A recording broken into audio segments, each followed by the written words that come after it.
Right, hello and welcome to another episode of the Ball Futebol Podcast, a weekly podcast about all things football in Portugal. You're listening to myself, Albert, and I'm joined by my esteemed co-host, Andrew Batista. Andrew, great to see you again. How you doing?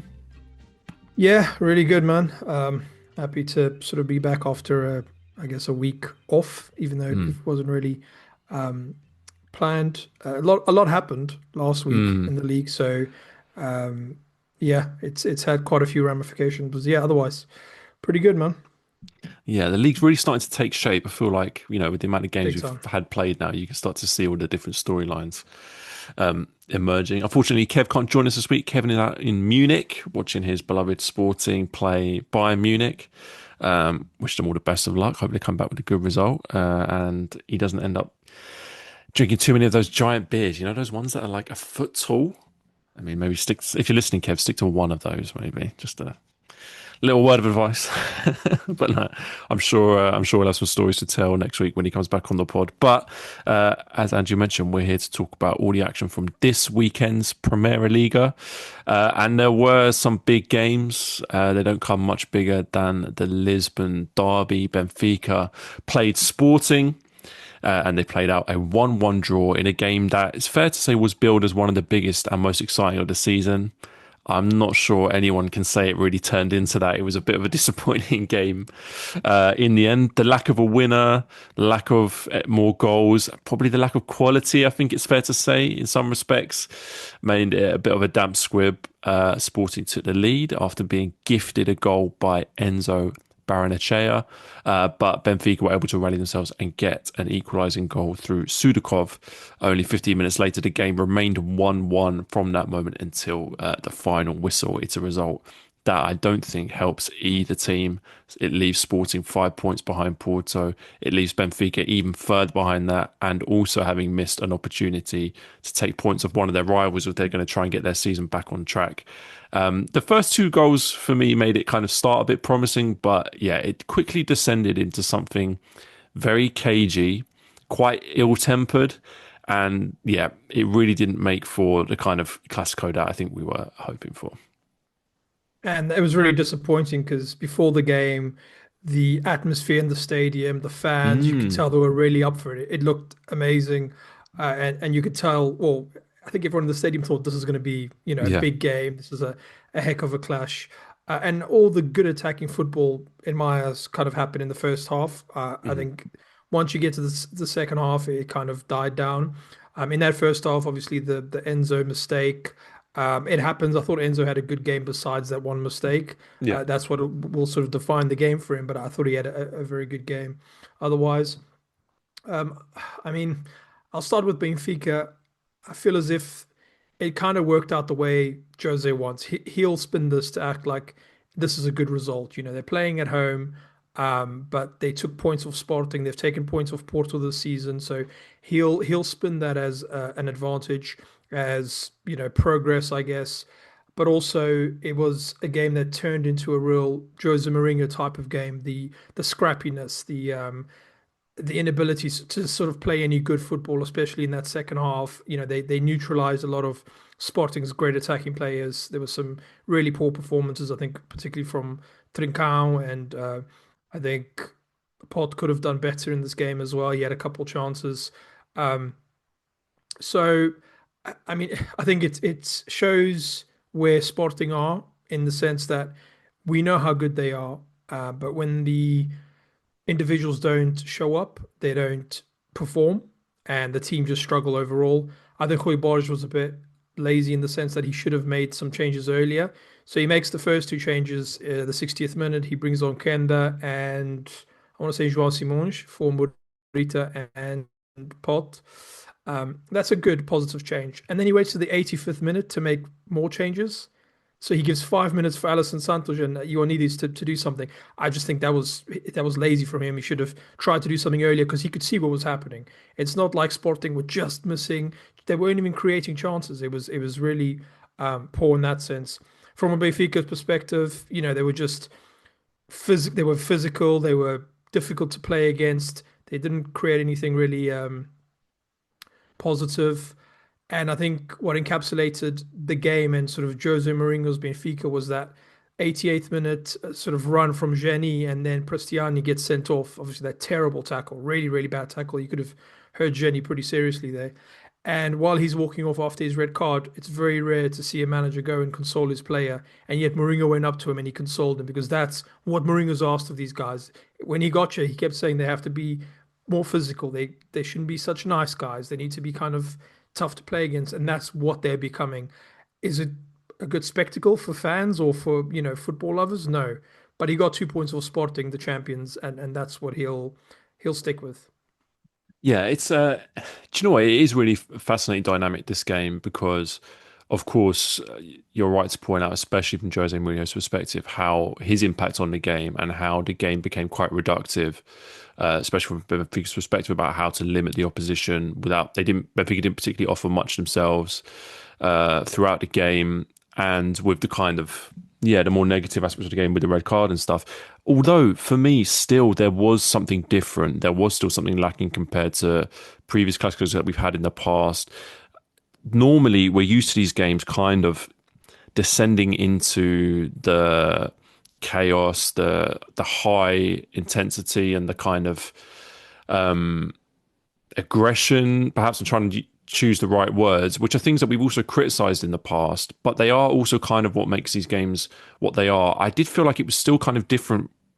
I still feel like Benfica were playing quite timidly in many ways, and I think the game lacked the fire that I think we normally have with these Clásicos. I still think it was a Benfica team. I saw fear in the Benfica team, not necessarily fear, but nerves in the Benfica team, and I would argue nerves in Mourinho as well. I think he sets his team up in that way because I think he doesn't feel in himself convinced that his team can go out and win the game. And so it does become more of a kind of nervous, reductive game plan. Even thinking back to some of the like Roger Schmidt versus Amorim derbies or any game that Sergio Conceição was involved in from Porto's perspective, those games could have had the kind of the red cards, they could have had the fouls, they could have had that side of things, the aggression. But I think there was a kind of a fire in those games and a fire inside those teams, and I include Sporting in this as well, that I think was really lacking in this game. I'm not sure whether you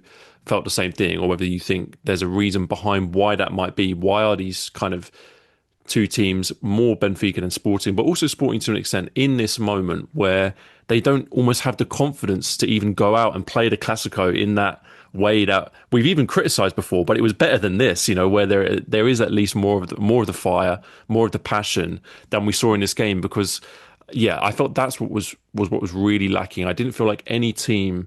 Well, I felt like Benfica definitely didn't have the belief that they were going to win, and I think Sporting didn't have the ideas to get the win themselves. And both those things, I think, are something that we're not used to seeing from games between these two teams from over the last 3, 4, 5 years. I think you said it well there in that Benfica didn't have the confidence and Sporting didn't have the ideas. That's certainly what it looked like. As far as the missing sort of fire from the derby and subsequent derbies this season anyway, I think that's just maybe a changing in the way football is in the Portuguese league. Now, Mm, whether or not it's good for it or not, that's up for debate. You shouldn't every single derby there shouldn't be two red cards and mm, coaches getting involved too much and the referee being the center of attention. That also doesn't make for great football. It's no. fun as a neutral, but as a fan you're just angry and all that kind of stuff. So I think you have to have a sort of balance between those things.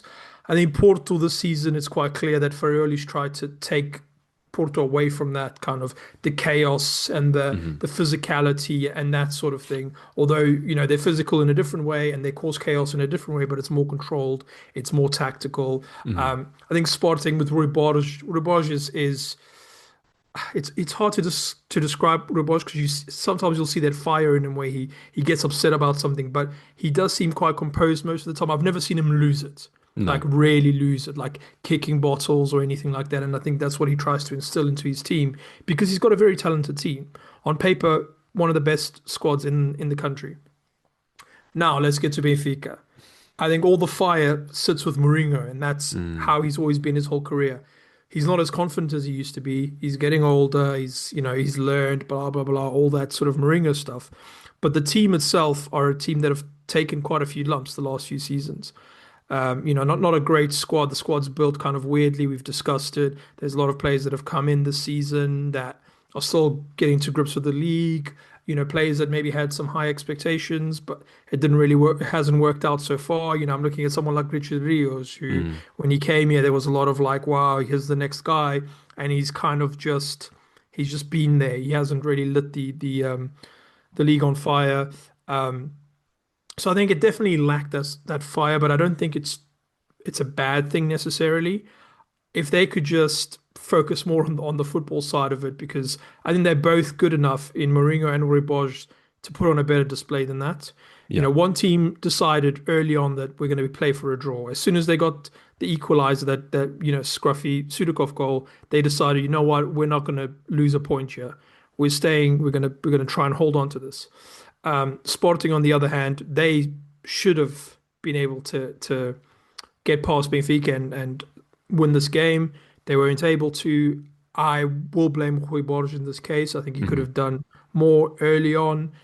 There was still some good performances. I thought Gonçalo Inácio was very good in this game. A player that sometimes gets quite a bit of criticism, but he was pretty good. I thought Maxi Araujo was tidy on the ball, played well.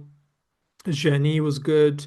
Luis Suarez, I think there's one or two chances that he should have put away. Mhm. There's that one chance where he sort of cuts in and then he scuffs the shot. Um, so overall, Sporting will be the more disappointed because they're chasing down Porto. Now there's a 5 point gap. Benfica, they'll probably settle now for being third. I don't think they're going to try and chase for the second place. There's a 6 point gap between them and Gil Vicente right now, but if Gil Vicente obviously won tonight, that'll be cut down. Um, but not a great derby, one Mm. that'll be forgotten very quickly. Yeah. And that's the other thing. It's becoming a trend of forgotten derbies because even the Porto Benfica one not that long ago, that's kind of it was a dud as well. Mm. And I think that's just where the league is at the moment. The teams are kind of going through this period, and we'll see. Hopefully, we get some better ones in the second part of the season. Yeah. No, I think that's a really good. I think that's a really good summation. Before we move on, I think just to come back briefly on Sporting, we obviously focus a bit more on Benfica there because I agree with your assessment from Sporting's perspective that I think Rui Borges is more at fault for not getting the win in this game, and I think Sporting were the one team that probably would have hoped to get the win. I mean, if you want to elaborate a bit more on what you put that down to, because for me, I didn't mind. I mean, he put out a full strength squad, a team full of talented players. First half, it was what it was. They got the early goal. It wasn't too bad, but I think the second half for me was where he makes the changes on the hour, changes again, like you said, that I don't mind those changes, but I think for being realistic, neither of those players had a positive impact on the game. I don't think Sporting improved when they came on, and then it was quite late before the further changes came. I don't know what you think maybe he could have done differently or what they needed to get something different from the game. Yeah, I think you should have tried to change something tactically earlier in the game. Once he brings Jean-Simon Jean and who was again and Quenda, Mm, they kind of they go onto the pitch and occupy the same spaces and they kind of are doing the same things. Although Kenda is a bit more explosive than Pot. Yeah, we know this. But then he brings on Alisson Santos, moves Kenda to the middle, a bit more central. But it's 5 minutes to go. Why mm, why try and make that change now with 5 minutes to go? Why not do that earlier? Why not mm, say, okay, you know what, this is clearly not working. Let's move Kenda centrally. Alisson Santos on the left, and Santos, mind you, is a player. Every time I see him on the field when he comes on as a sub, he always somehow makes at least one chance for himself, which is so mm. bizarre. He's just that kind of player, and I thought that should have happened earlier. I think it was difficult because of how organized Benfica were, how physical they were playing as well. I think it's quite, this is going to sound bad, but it's kind of easy to out physical the Sporting team in a way. Yeah. It's not like they're not the strongest guys, they're not the most aggressive team physically, which is strange because when I think about Rui Borges at Vitória, they were quite physical. Hmm. They were a team that they used their physicality very well. Even Moreirense in a way, although they played I think better football, but they were quite physical as well. this Sporting team, they're not that physical, and I think when they come up against a very physical team in Benfica in this game, that definitely made a difference. Um, there's also an over-reliance on Francisco Trincão and Pot to sort of make something happen, and they both struggled in this game. I know Pot got his goal, but they struggled overall Mm, to be the difference makers. Luis Suarez, I do like him, but he did struggle in this game. mhm. So I think that was kind of the issue is the individuals didn't show up, and then when that's not happening, Rui Borges has to make a change earlier, and I just think he wasn't reactive enough, Yeah. and that's where the difference was really because I think most of the time, 8 times out of 10, this game goes differently. We get Mm. it's a different result. I think they Porto on a different day scores another goal. Trincão takes the game over like he sometimes does.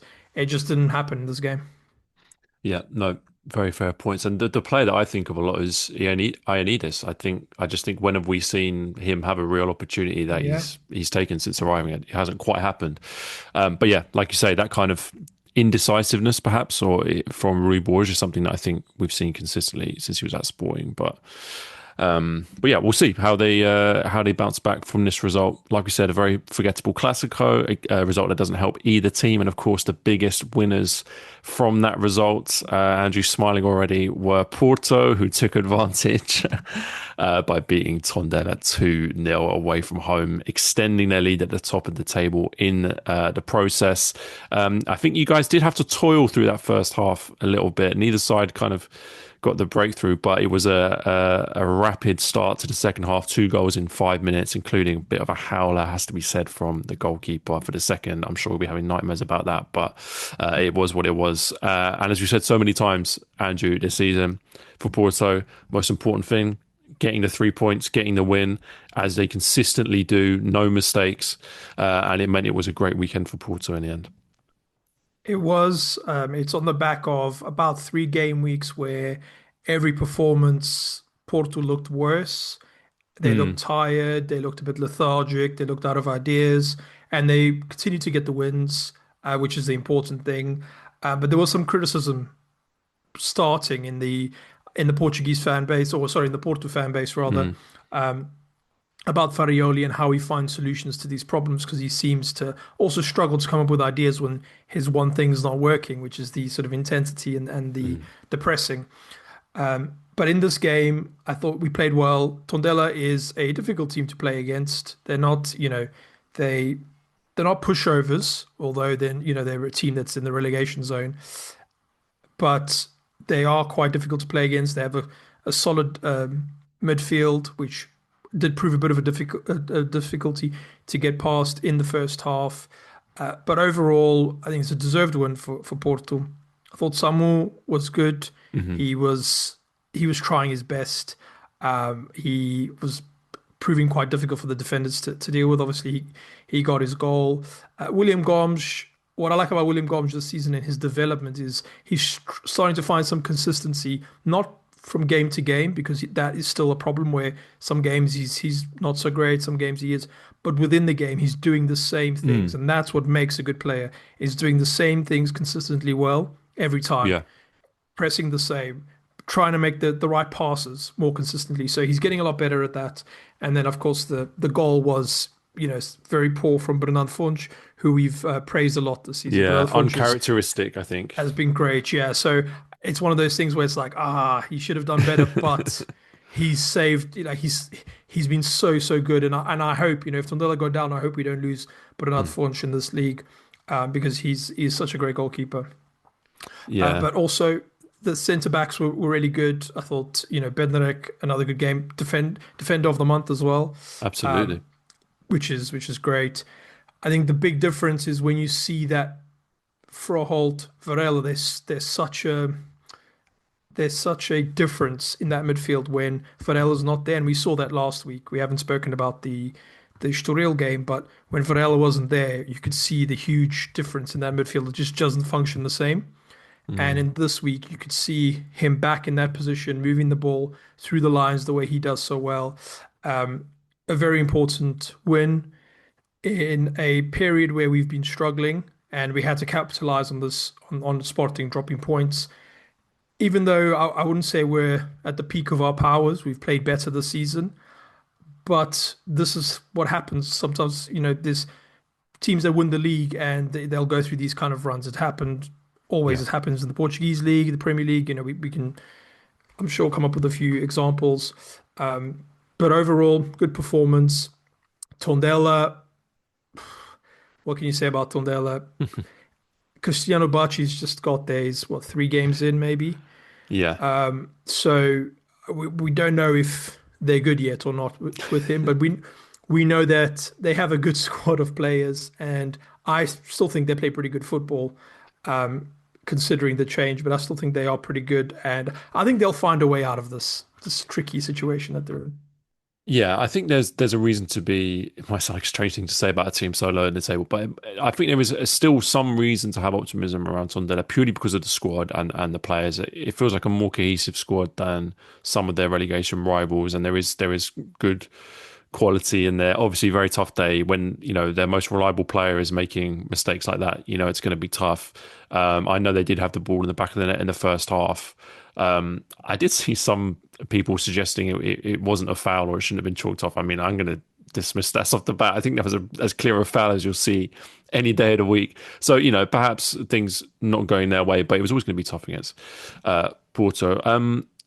I want to come back on Porto just on one thing that I was kind of thinking after this week. I mean, we spoke about the managers of Benfica and Sporting, but when you compare Benfica and Sporting and Porto at the moment, it does feel like Porto not only the more confident team, but probably have the more confident manager. And that, when you include Jose Mourinho in that conversation, sounds like a strange thing to say, but Farioli, also a young manager, no experience in this league. But to be honest, the way it is right now, I look at him as the manager of the three who feels like he perhaps has the most belief in his team, or like the most belief in his methods.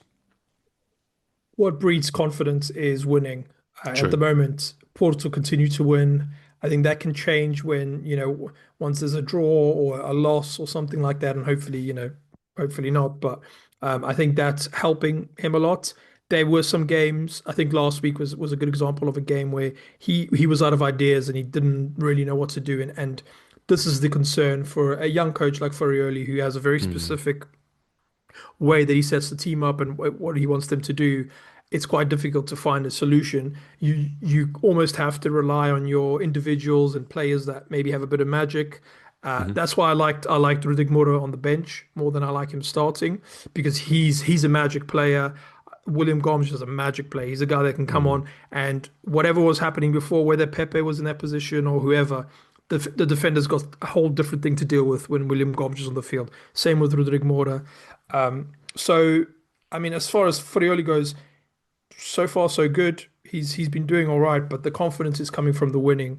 Mhm. I think once if we go on a sort of run and lose a game or two, I think we'll see what he's really made of. That'll be the test because, Porto, like Benfica, as one of the really big teams in the country, the fan bases are very impatient. The media is ruthless on the Mhm. managers, on the players, and it can be very difficult to get out of that. And then if you add something like him saying the wrong thing or turning on the fans or like a Mhm. Roger Schmidt thing, Mhm. then it's going to be a long day for him. But for now, I think he's just going to keep looking at the next game, puts out his best team, sees what they can do, and take it from there. And dealing with injuries as well. There's a couple problems where there's an injury where he has to deal with. Like Ferreira last week was obviously because he got injured in the Nice game, and then obviously Luke De Jong's now injured. Mhm. He's out for the rest of the season. No more Mhm. Luke De Jong this season. So these are things he has to deal with. Yeah, well, he's certainly passed pretty much every test so far, and well, if he continues to do that, it could be a very successful season for Porto indeed. Another team turning a corner, I think it's fair to say, Andrew, Braga, really invaluable 3 points for them this weekend. They beat Famalicão 2-1 away from home, and I think it was a result that they really, really had to work hard for. For me, I mean, I know we're going to come on some mad scorelines, but I thought this was the game of the weekend. Personally, I thought both teams played really well, made really good chances. Famalicão could have gone ahead early on. Braga did get that first goal through a deflected Ricardo Horta shot. Famalicão equalised later in the first half through Zubiri.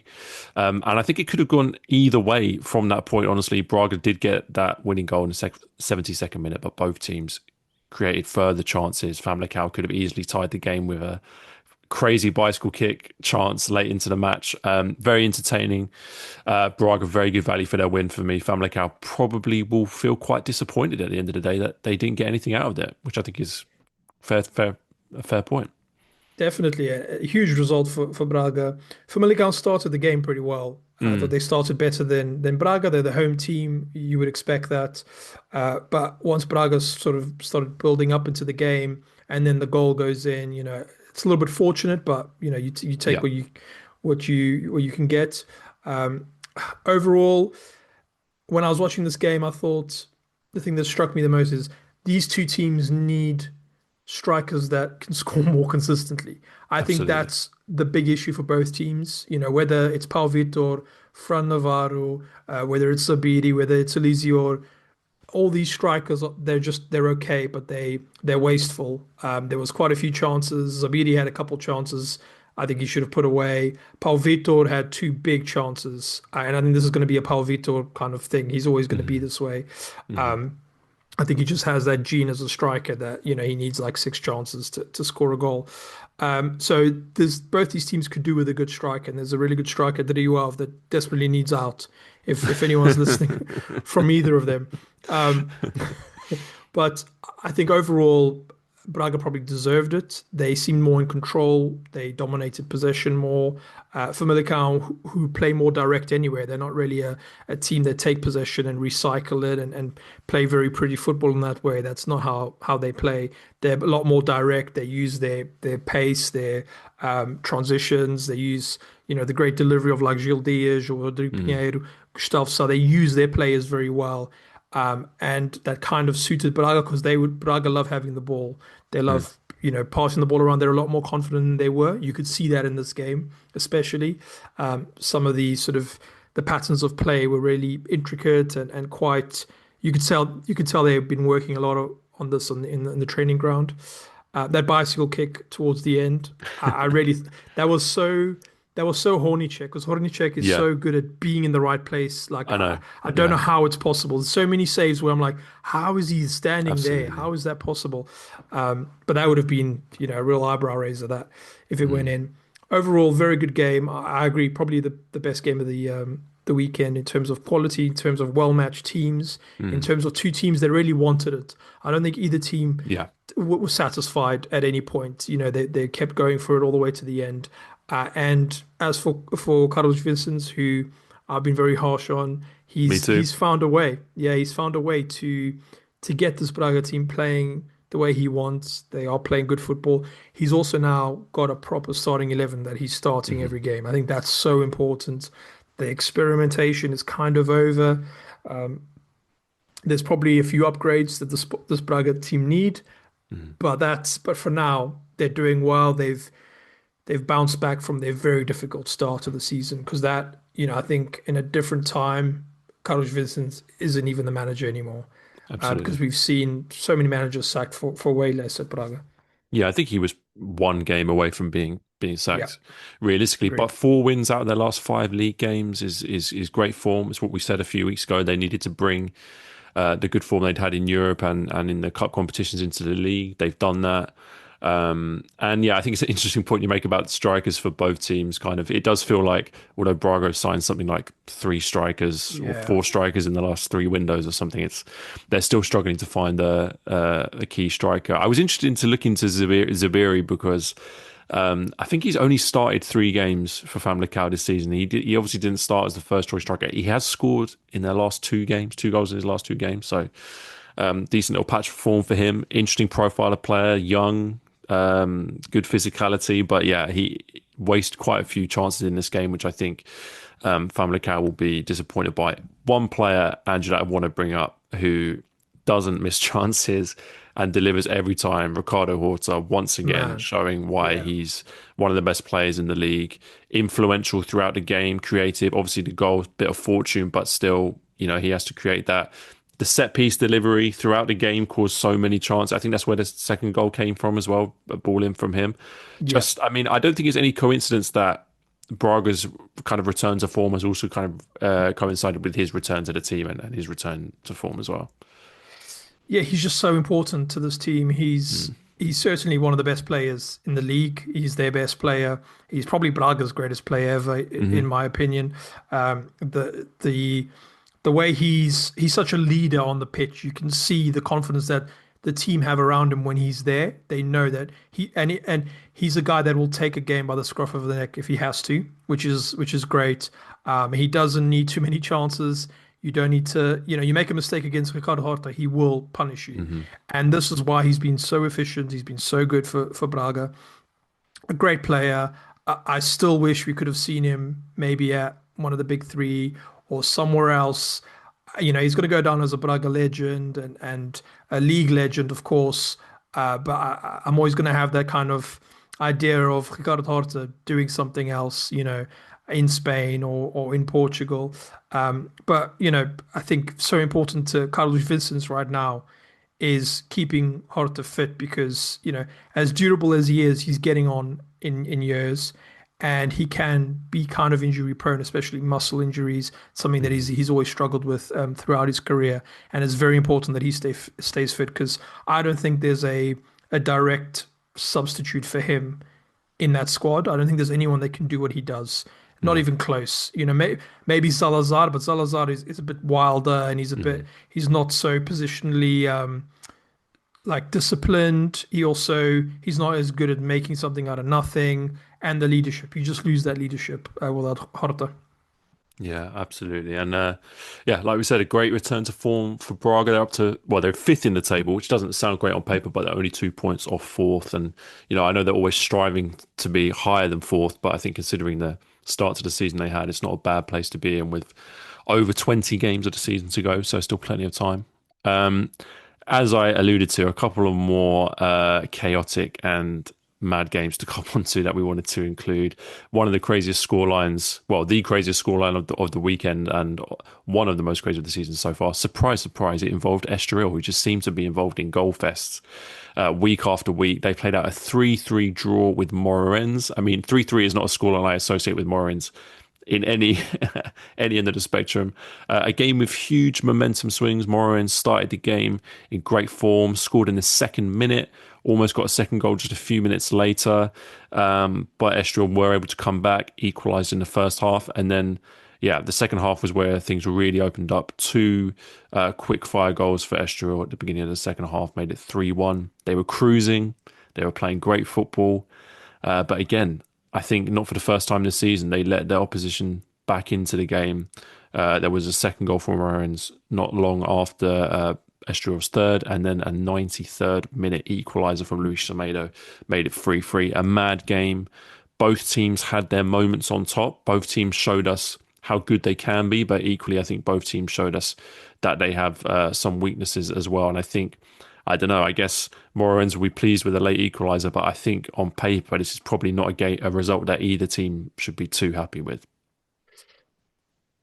I don't know. I think Estoril will be pretty happy with this game considering how they defended. I thought True. they're defending, and this is why they're always involved in goal fests because they can always Mm, score goals. They have a great attacking pair, and excuse me, and the way Ian Cathro has them set up, there's so much movement. They have so much freedom, and it's very difficult to defend against. So I don't really blame Moreirense because you could tell that they were really struggling to figure out how to stop, the front two. The movement was crazy, and the equalizer, obviously the Travassos goal is very good, but the equalizer, which is the Patrick de Paula, the mm, first goal, very much against the runner play, although there was a mhm. few half chances just before it, but very much against the runner play. But there's this great crossfield pass from I forgot the Spanish midfielder, and then Ricard Sanchez with a touch back to Patrick de Paula and a great finish. Yeah. If you guys haven't seen it, really just go watch that goal. It's fantastic. And then from there, you could see Moreirense after the equalizer said they took control of the game again because they knew they were better. They have a Hmm. much more solid midfield. They have Schetin, who he had a couple chances and I think he should have taken one. Yeah. he's really the guy that needs to put goals away from what it is, because I don't think a lot of goals come from anyone else except the forwards in this team. That's just the way that they play. The midfield in this game was a bit bizarre. Starting Vasco Souza against Estoril seemed a bit weird to me. I thought you would go someone maybe a bit more attacking like Benny, and then you have Alanzinho and Benny, who are more attack minded. Vasco Souza, he's just not that kind of player. He's more of a box to box, Mm. control the game kind of guy. So that was a bit strange. But as for Estoril, I mean, every time they attacked, it looked really good. It was Hmm. really great technical football, a lot of great movement, moving defenders all over the place. And then when you ask them to defend, it's some of the worst defending in this league. It truly is. It was some of the things that they did. I mean, Moreirense could have easily won. This could have been like 5-3 or something like that. There Yeah, was some definitely. chances that they should have taken with some of the defending was really, really poor. And I think no defending was worse than, your one goal up. It's the 93rd minute, Uh-huh. right? And why are you still playing that high line? Why are you still doing that?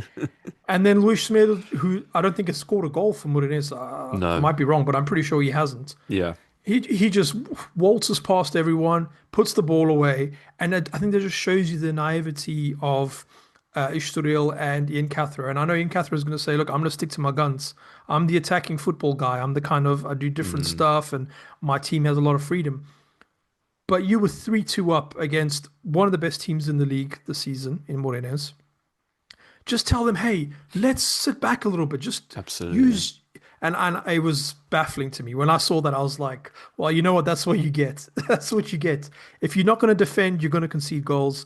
As for Moreirense, they should have done better with some of the defending. I know it's very difficult with the way that the forwards move, but I would expect better from Vash Costa because he's a very smart manager and he could have Hmm. done something to counteract that. But a very entertaining game, a great advert for this league.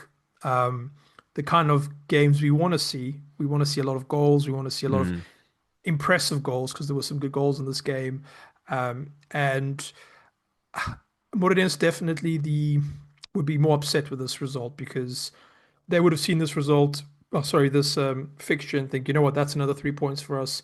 Mm. We want to carry on performing at the level we have been, and they dropped the ball. As for Estoril, I think a point's pretty good, um, considering how badly they defended.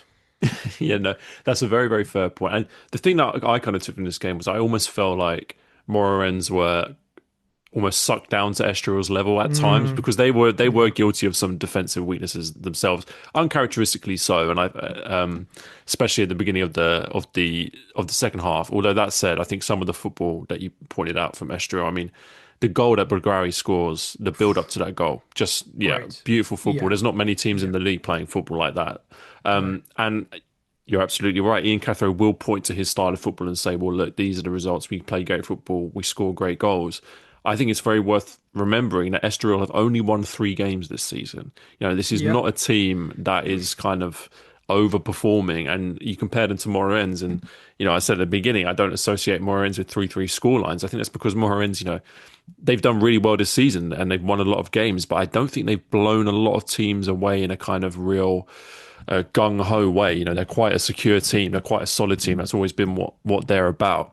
And I think if Ian Cathro was to look at Moreirense and think, well, look, I might think my team plays better football than them, but one of these teams is sitting a lot higher up in the table as it stands. And I think I know what ultimately, at the end of the day, what the fans want, what the players want, what the owners want. They want success. And I think if your team's not struggling for success, then I think there's some issues. Maybe that's a little bit harsh, but yeah, I think this game was really a kind of a case of two teams with great potential, great quality, great characteristics in their own way, showing us what they can do, but equally showing us perhaps where the weaknesses lie. And yeah, just that first 5-10 minutes of defending for Estoril was man, it it gave was me Sunday nightmares. League. Yeah, it was Sunday League stuff. It was like miss kicking and it just the gaps between the defenders was baffling. truly. And when you see in the 93rd minute that I don't know which midfielder it was falling over, and then just the Yeah. striker straight through to the back four, and I just think, oh my god, you're so right. I have played in football matches where that happens. I know the feeling, but these guys Yeah. should aspire to better. But nonetheless, very entertaining game. And speaking of mad games, the last game we're going to touch on, Estrella versus Aruca, gave us some incredible drama. Great for the neutral, perhaps, but certainly not for the Aruca fans. Red cards kind of marred this game from their perspective as they fell to that 3-1 defeat to their fellow relegation strugglers.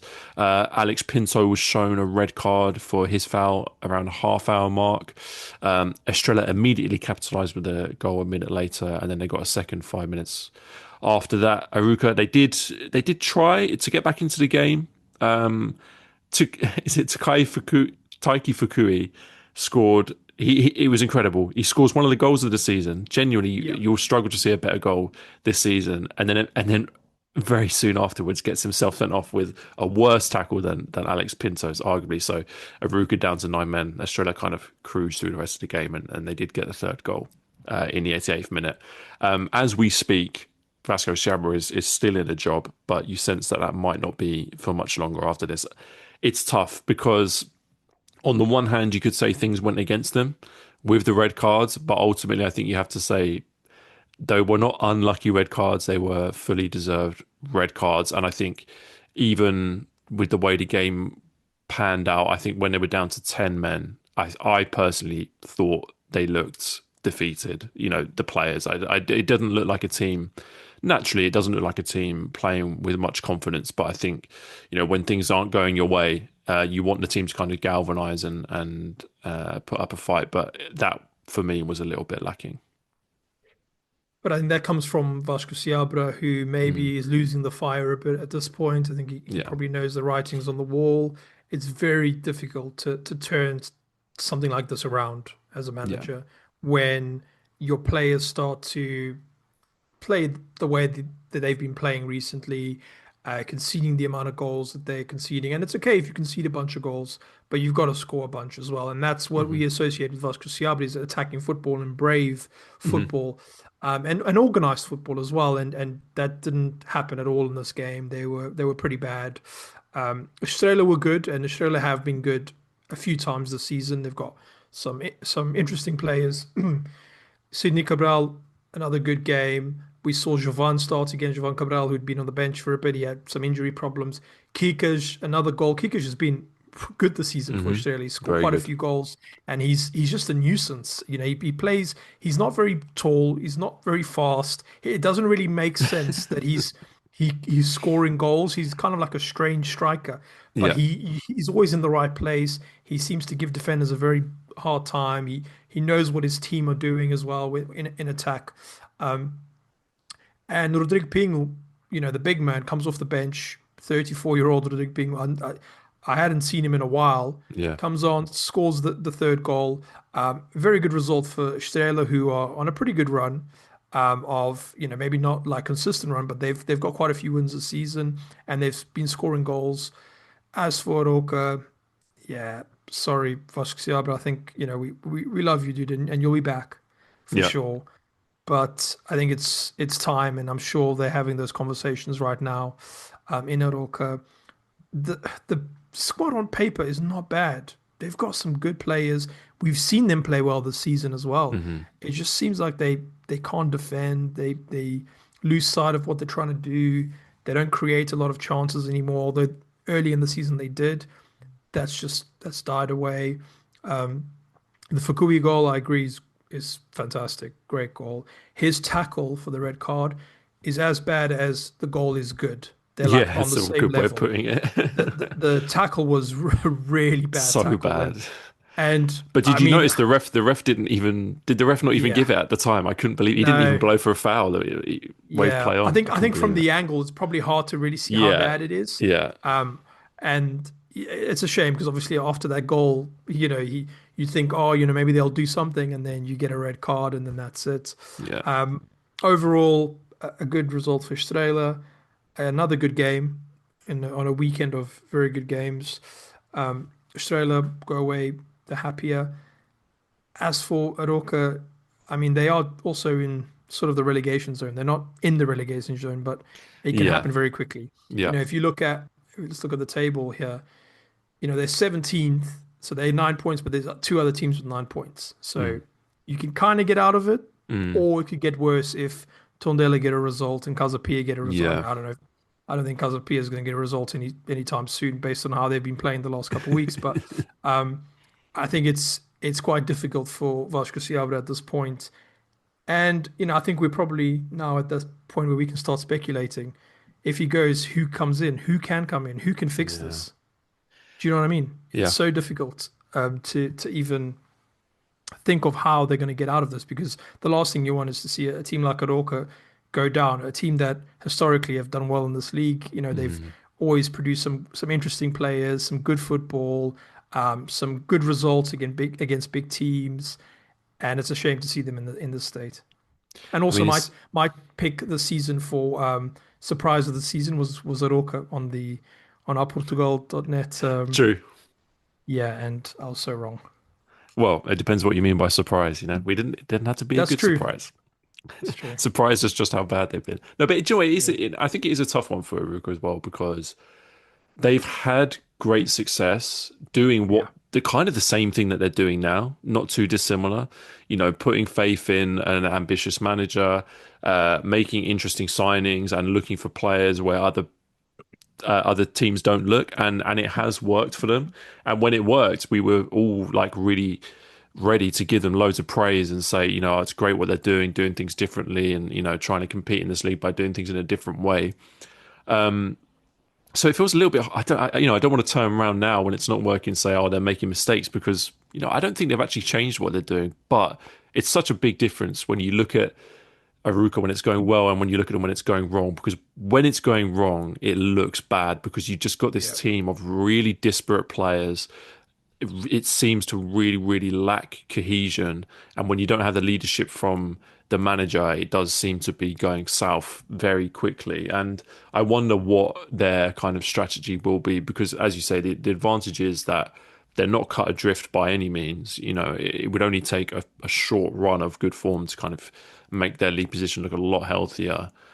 They do still have a transfer window to play with, and they do still have, like I said, over 20 games to play. So there's still changes that could be made. There's still developments that could happen that would make their season look a lot better. But it does look really, really bad at the moment. But The way things are going.